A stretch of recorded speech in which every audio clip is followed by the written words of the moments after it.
Tidak semua pahlawan memakai jubah. Ada yang memungut sampah, tapi justru mengangkat hidup orang lain dari keterpurukan.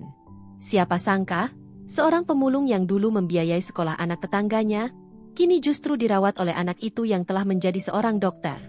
Sebuah kisah nyata yang akan membuatmu diam-diam meneteskan air mata. Assalamualaikum sahabat cerita kehidupan. Selamat datang kembali di channel ini, tempat kita merenungi kisah-kisah yang bukan hanya menyentuh hati, tapi juga membuka mata.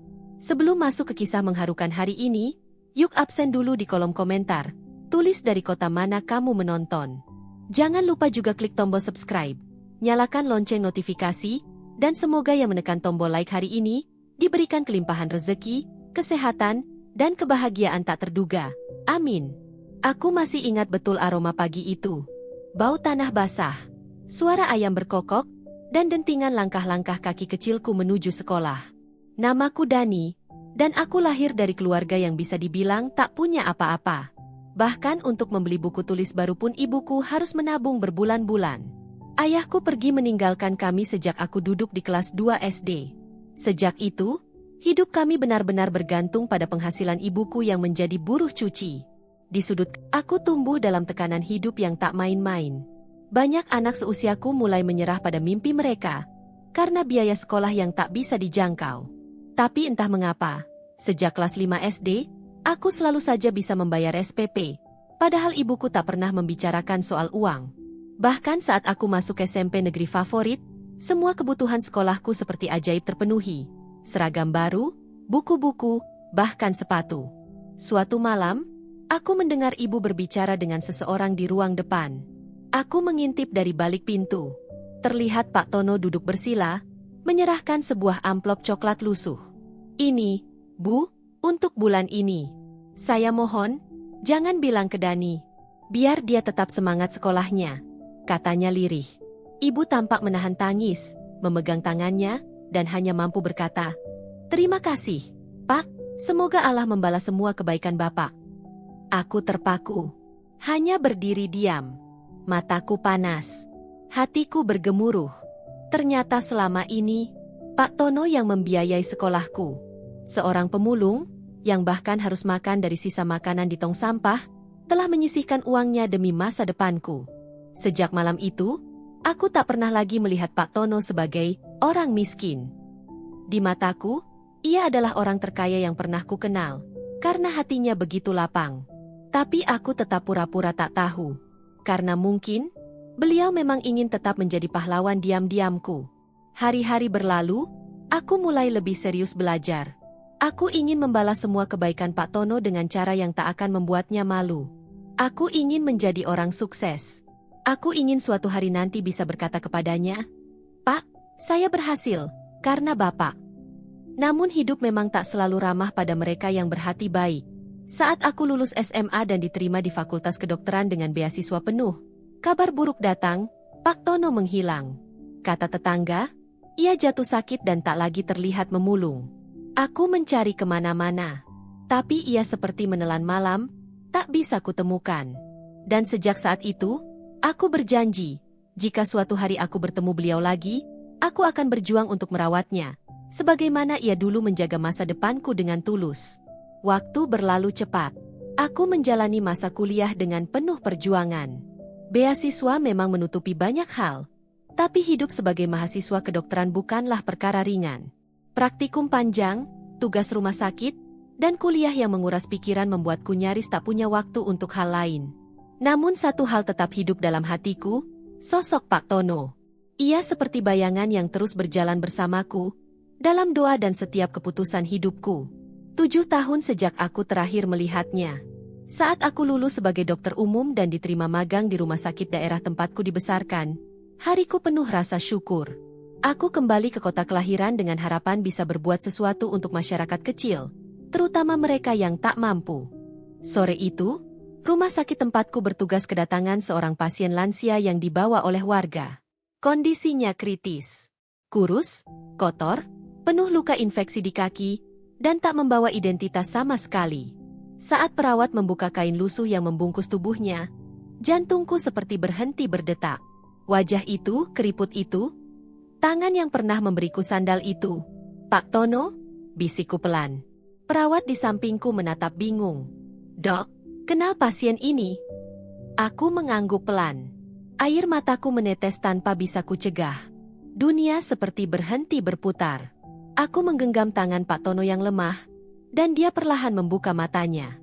Meski samar, sorot mata itu masih sama. Ia menatapku dalam-dalam, lalu tersenyum. Dani kecil ya? Aku tak sanggup menjawab. Yang kulakukan hanya memeluk tubuh ringkih itu. Seperti anak kecil yang akhirnya menemukan ayahnya kembali. Hari itu, di ruang gawat darurat, semua cerita masa lalu menyeruak kembali. Seorang pemulung tua yang diam-diam membiayai sekolahku, kini terbaring tak berdaya. Dan aku, anak yang dulu ia tolong, kini berdiri di sisinya sebagai dokter yang akan merawatnya. Setelah diperiksa lebih lanjut, kondisi Pak Tono ternyata cukup parah.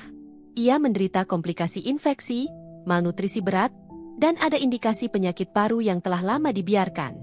Tapi yang paling membuatku sesak adalah fakta bahwa selama bertahun-tahun, ia hidup sendirian di bangunan semi-permanen di dekat tempat pembuangan sampah lama.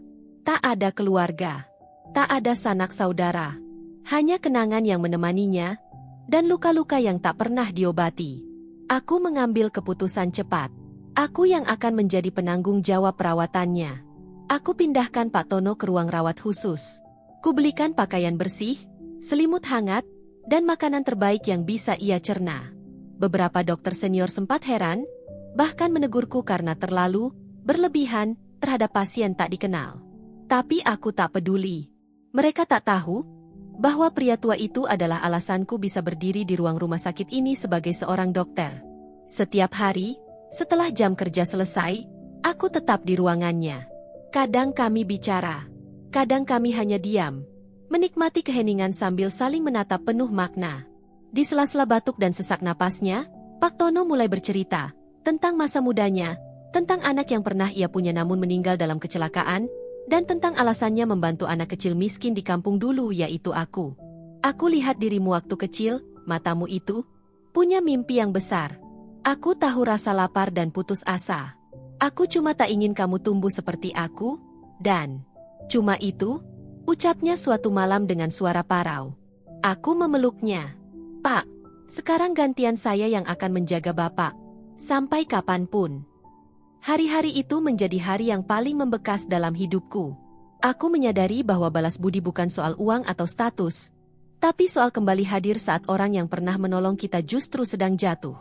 Dan takdir memberiku kesempatan itu. Namun, tak ada yang abadi di dunia ini.